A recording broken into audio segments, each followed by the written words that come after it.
What's the worst case scenario for the Oklahoma Sooners entering 2022? I mean, we're pretty optimistic here, but maybe we shouldn't be. Let's talk about that on today's episode of Locked On Sooners. You are Locked On Sooners, your daily podcast on the Oklahoma Sooners, part of the Locked On Podcast Network, your team every day.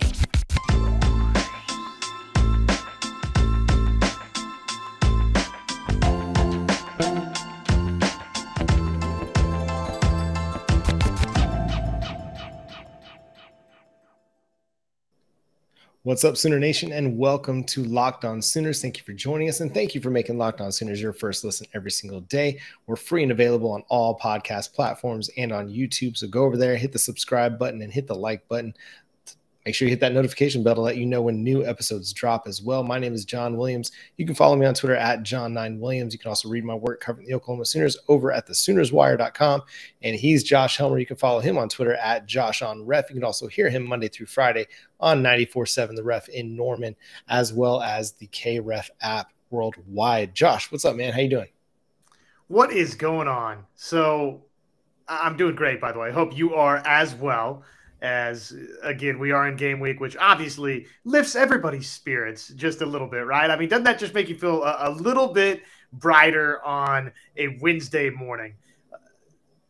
What do you think about worst-case scenarios for Oklahoma? For me, when I see, for example, the Stuart Mandel prediction that was out there, the Cheez-It Bowl designation for Oklahoma, 5-4 in Big 12 play, I mean, I'm hoping that that's about as bad as it can get for OU. I think for me, that would only happen if you suffered a serious injury at quarterback. I think the floor for this team is 9-3 and just missing the Big 12 title game. I really think that the way that the schedule lines up, the talent that they've acquired through the transfer portal, the young guys that they've got coming up, I really think this is a 10-win team. And so, if I'm going to look at this a little bit pessimistically, I would say 9 wins. And that's if everybody's even healthy. But maybe you just, Red River doesn't go your way. That trip to Lincoln looks tougher than it does right now because they kind of rally and respond to all the criticism and their coach being on the hot seat. Maybe everything changes for them.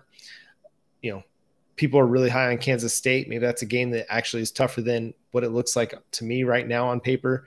So, I mean, there's definitely ways that this season could turn. But, man, I just feel too good about this team to go as far as Stuart Mandel did at 7-5 and finishing, 4th or 5th in the Big 12.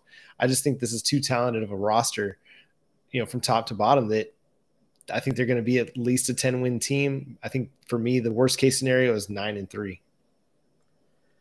And a lot of it, again, has to do with the schedule like we've talked a lot about throughout the course of the offseason. The schedule got easier based off what we saw in week 0 with Nebraska and Northwestern. It did. For me, I do think you're kind of always a little bit on guard. And if we start talking about, well, what has you concerned for Oklahoma, what I'm about to say about Nebraska, you could turn around a little bit on Oklahoma here. I'm always on guard, John, when you have a program like Nebraska that brings on and will be counting upon 15 transfer portal additions, right? When that's one of the main talking points of the offseason, probably that's not the greatest sign, right? I mean, that's sweeping wholesale roster changes when you start talking about 15 different transfer portal additions that are going to be key members for you. I mean, that means that if you just do the math on 11 plus 11, both sides of the football, that's almost a full 22 that is totally different for you that you're expecting to be legitimate contributors. So Oklahoma has a little bit of that going on out of the transfer portal. So that would be maybe cause for pause with Oklahoma. Maybe it's the crimson colored glasses, though, with OU. I just don't see their transfer portal additions being a negative for Oklahoma. I see a lot of what they've added as the transfer portal as being valuable and, nice pieces to go along with what they already have. Somebody like a McCade Metallier up front in that respect, you already felt really pretty good about what you had in the offensive line if those guys could keep developing. Now you add somebody like McCade Metallier out of the transfer portal from Cal that started and played a lot of Power 5 football. That maybe has the different feel to 3-5 guys, right, that you add to the offensive line. It's kind of just been across the board adds for Oklahoma out of the transfer portal. So it makes sense and it doesn't feel like sweeping wholesale changes. But again, John, kind of with Nebraska, you saw, sometimes that's not the best sign. And nationally, if I was somebody looking at Oklahoma, reasons for concern, I mean, that has kind of been a familiar take, right? That, well, there's a lot of new faces in Norman. Well, it's true. There are a lot of new faces, but if we go, just on the offensive side of the football to start, I mean, your key contributors are going to be Dylan Gabriel, Metallier, Daniel Parker Jr. Okay, those are going to be your 3 most significant the guys that play the most significant snaps for you out of the transfer portal. And then on the defensive side, Jeffrey Johnson. I mean, Trey Morrison's going to play, but as we saw in the initial depth chart, he's not a starter. And so really you only have 4 guys that are going to start for you out of the transfer portal. The rest of it is kind of the 2 deep, 3 deep guys. And I think that bodes well for Oklahoma. There's more continuity and chemistry for the rest of the team, where even though Jeffrey Johnson is listed as a starter in an or situation, the rest of the starting 11 has been here. They've been part of this team. On the offensive side of the football, you still have 3 starters returning on your offensive line, and then Wanye Morris, who's been a part of this team. Dylan Gabriel starting at quarterback, but what else are you going to do? You lost 2 of your starting quarterbacks from last year. You had to go into the transfer portal market to get a starting quarterback, and we all feel really good about who he is and what he's going to be able to bring to the Oklahoma Sooners. And then you got Daniel Parker Jr., who's going to be the backup tight end to Braden Willis, and is going to serve the Oklahoma Sooners well. This is a guy that is a really good blocking tight end, can make some plays in the red zone, has some nice hands, but he's your second tight end. So you're not necessarily, aside from Dylan Gabriel, your left guard, McCade Metallier, and Jeffrey Johnson, those are the 3 guys that you're relying upon to start or play a starter's amount of snaps. The rest of it is just kind of depth. And I think that's a good thing. That means that the guys that have been here, the highly regarded, 3, 4, 5-star recruits that have been a part of this program, they're rising to the occasion. And they took all of the additions and took them as challenges. And they didn't succumb to the challenge. They rose above it and earned spots, to start in this starting lineup. So I think that's a positive thing. Our guy, Bakari Jackson, commented over on the YouTube side to one of our recent videos. He said, "Y'all got to be humble, man. We're great, but we haven't earned anything this season." I edited Bakari a little bit. So what is it going to take for you to start believing in this team? At what point do you feel like, okay, this is a team that's arrived and we're not just talking hype? Great question. Great question. And probably, I think, one that we're going to revisit. We hope we keep revisiting, right? I mean, if it's okay, well, yeah, they're 2-0, they're 3-0, they're 4-0. When is this team great? I'll get to that. I do want to just backtrack quickly to just the very front here. The disaster scenario for Oklahoma, just what you said, John, 9-3 was your floor, right? I have a hard time. I'm with you. I have a hard time figuring out, how do I get to the 4 losses number for Oklahoma just looking at this schedule? Again, Nebraska, that's going to be a win on the road for Oklahoma. At TCU, I don't feel that that's challenging, imposing enough on the road for Oklahoma. K-State, you get them at home. Baylor, you get them at home. Oklahoma State, you get them at home. Texas, okay, I'm not ready to say that Texas is beating Oklahoma right now. And you can kind of go up and down the schedule. Even the could-you-lose games, Baylor, Oklahoma State, again, both in Norman. Kansas State, it's in Norman. Texas, I mean, do you feel really confident that the Longhorns are going to beat Oklahoma? I know that rivalry game historically is close. For me, it's really hard to get to that point to where there's 4, 5 losses on the schedule. I think it's hard to find 3 losses on the schedule for Oklahoma. In terms of when will this team be great, right? When will we know they've arrived in that sense, John?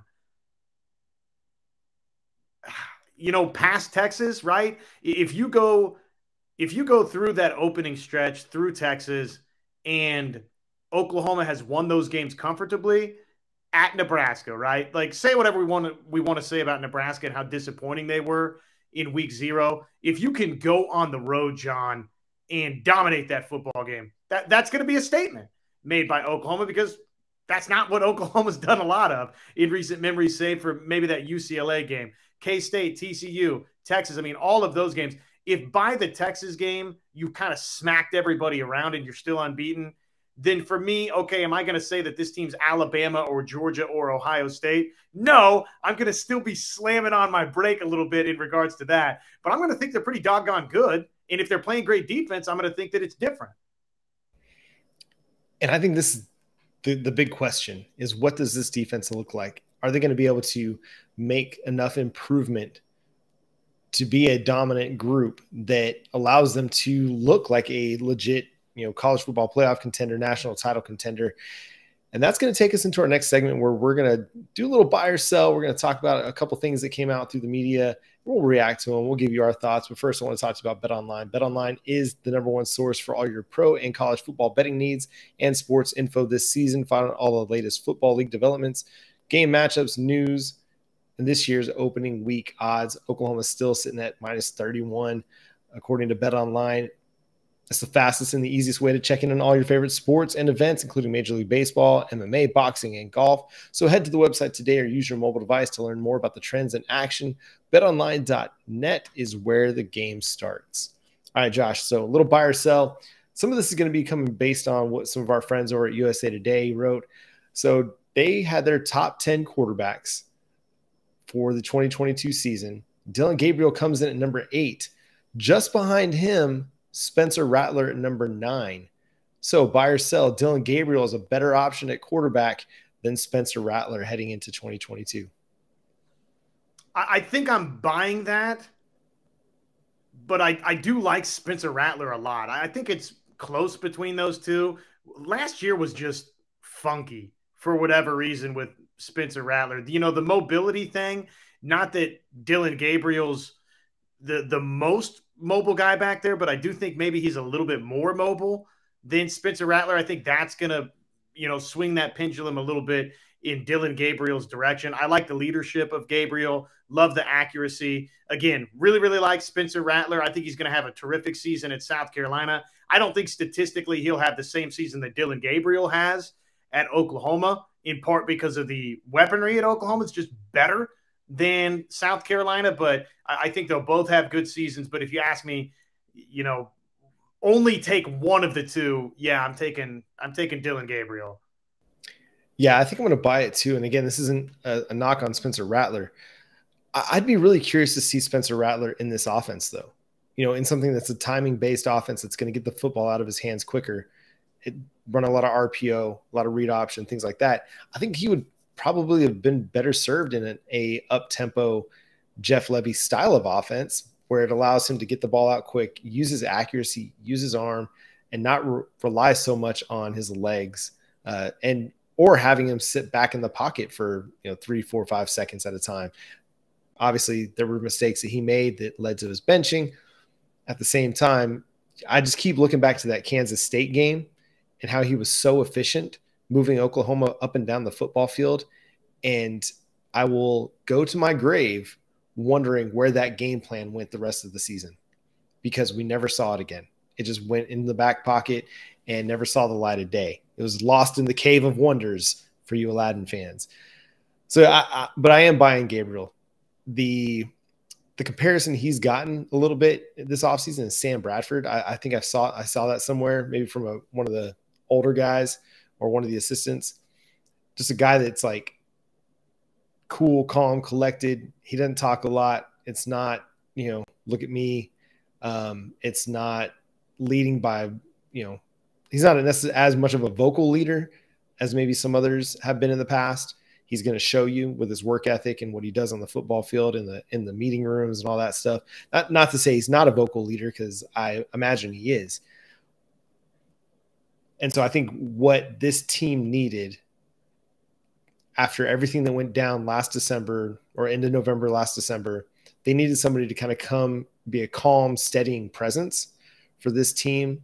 And I think that's what Dylan Gabriel's been so far. And so, yeah, I'm going to buy Gabriel. Again, I think Spencer Rattler has a really good season for South Carolina. He's in a great situation for himself with Shane Beamer, his buddy Austin Stogner out there too. So I think it's going to go really, really well for them. And like you, I think statistically it won't be the same, but that won't mean that Spencer doesn't have a good season. All right, another buy or sell here. Marvin Mims goes over 1,000 yards receiving. Do you have his numbers from last year receiving wise for me? I can get you them in 5, 4, 3, 2, 1. I'm leaning 0. yes. So Marvin Mims in 2021, 32 receptions for 705 yards and 5 touchdowns. Yeah, he's definitely going over. He's going over 1,000 yards. He's going to get force-fed the football in this Jeff Lebby offense. I was just wondering how close he was in terms of the yardage from a season ago. John, I think he's going to double those reception numbers that you mentioned right there. He's the clear number 1 target for Oklahoma, and Jeff Lebby historically does not mess around. He gets his number 1 target the football, or at least targets his number 1 target with the football, which at times last year, scratching my head a little bit here. Where the heck is Marvin Mims at? Why is he not getting targeted with the football? So, yeah, I think I don't know that he's just like flying way past 1,000 yards, but if you tell me he was right there 700 or so last season, then yeah, I think he's going to add 3 and change to that. All right, so through the first 9 games of the season, Marvin Mims had 26 receptions for 605 yards. Over the final 4 games of the season, he had just 6 catches for 100 yards. Just, again, 4 games and only 6 receptions. Ludicrous, especially in games where you struggled offensively to not target your best playmaker. It still baffles my mind. Still boggles my mind. So I'm going to buy that because I think you're right. He's going to get a lot of opportunities this year. But the dude also averages more than 20 yards per reception for a career, or close to. I think it was maybe 19.5 yards per reception for his career. And that number is probably going to drop, by the way. Yeah, and it might. But at the same time, he's such a playmaker and he makes big plays down the football field that if he were to double his receptions, say he gets 60 receptions and only averages 17 yards per reception, like that's going to get him there. That's going to get him over 1,000 yards. Last thing we're going to touch on in buy or sell, Josh, and this is going to be the one that kind of flies in the face of the what can go wrong for Oklahoma. Can they get through this season undefeated? Yeah, they can. I'm selling it, though. I'm not going to buy that they do it. I really want to, though. On so many different broadcasting platforms, whether it's here on Locked On Sooners, on the radio side, on the Rev, I've always cooked in 1 loss. And I'm still going to because I'm not brave, John. I'm not brave. I really think there's a chance they could go undefeated, though. Am I crazy? Not at all. We just talked about the schedule a little bit, and I think this is a schedule that sets up well for them. There's not a game on it that to me is an automatic loss. You know what I mean? Like the games that I'm kind of penciling as the toughest at the moment are Baylor, Oklahoma State. Oklahoma State isn't the same Oklahoma State team we saw last year. Oklahoma really should have won that game, except their offense kind of went in the tank as their head coach was pondering future endeavors. And then in the Baylor game, I mean, I think they were just out toughed. Like they were just out disciplined. Baylor was the more physical team on both sides of the football. I don't think that's going to be an issue this year. If anything, the one constant we've heard out of this coaching staff, especially on the defensive side of the football, is they want people to play violent and physical. And if you're not going to do that, you're not going to be on the field. That's like a standard for them. That's what they want. And so I don't think this year's Baylor game, which is going to be at home in Norman, is going to be a surprise for them. I mean, Baylor snuck up on a lot of people last year because they went from a 2-win team to contending for the Big 12 title. That's not going to happen this year. Baylor's not sneaking up on anybody. So are they going to be able to kind of ride that top dog status into another Big 12 championship berth? We'll see. I think Oklahoma is going to be much more well prepared for this team this season. So I'll be bold here and I'll say buy. I'm going to buy it. Oklahoma goes undefeated this season because there's not a game on the schedule that I'm like, that team is definitely better than Oklahoma. Hey, some bravery here on Locked On Sooners. Undefeated. I'll be wrong, I'm sure. There'll be games where, because like you, I always cooked in one loss when I'm doing big, my predictions for the 2022 season over at Sooners Wire, because I'm like, okay, the homer in me definitely sees them going undefeated, because where's the loss? Like, show me the definitive loss on the schedule. Texas is going to be a tough game, but they're starting 3 freshman offensive linemen this year. They lost one of their biggest weapons in Isaiah Nayor. They're starting Quinn Ewers, who is, getting his first taste of college football. To me, that's a tough game just because of the environment and the history of the matchup. But it's not that Texas is a better team than Oklahoma. And I could say that about anybody in the Big 12. Baylor definitely has the better offensive and defensive lines. But as a team, I don't know that they're better than Oklahoma. And I'm sure I'll get, chastised for this in the comment section. But again, I'll say, I'll put it out there. If they do what they're supposed to do and they do what we think they're capable of, this is a team that can go undefeated this year. All right, the last thing we're going to do before we get out of here on Locked On Sooners is just recap the offseason, talk about some of our favorite moments. Josh, let's start with you. What was one of your favorite moments from the 2022 offseason? Honestly, thinking about this question to now getting the chance to answer it with you, I think it was everybody dunking on Oklahoma about their recruiting class just to get proven wrong literally like 2 weeks later. There was that groundswell of support right before the month of June that, oh man, Brent Venables, he's got this commitment idea, and now all of a sudden nobody's buying into what Oklahoma's selling. And then, 2 months later we look up in Oklahoma, oh, here they are. They're right on the doorstep of a top 10 class. Oh my goodness, here's Oklahoma. They're right on the doorstep of a top 5 class. And now, John, who knows where they're going to wind up with this recruiting class? I mean, it feels pretty safe that it's going to wind up a top 5 class, and maybe it ends up a top 3 class. So probably, honestly, for me, that's been the best part of the offseason. I thought about spring game, but it's probably, for me, it's getting dunked on in terms of the recruiting just for Brent Venables and this staff to come back and say, yeah, get out the paint. I'm coming through. Yeah, that's a great moment, and that's one we're going to get to continue to live, is as Oklahoma, lands more 4- and 5-star recruits, part of the 2023 class. We're going to get to continue to kind of put the knife in the side of that narrative. For me, I'm going to go way back to December, and it's that day that Brent Venables was meeting with Joe Castiglione and Joseph Harraz out there in South Carolina, and we get reports that they're on a plane heading to Norman. And then just seeing the kind of the social media swell and the swell of support growing in Norman, and then the visual at the airport when the plane's coming in, you got the huge crowd out there, him on the plane talking with the players. You're getting some of those videos out from the OU media people. That whole day was just so fun. The previous 6-7 days were just like, I don't know, they're frustrating. You know what I mean?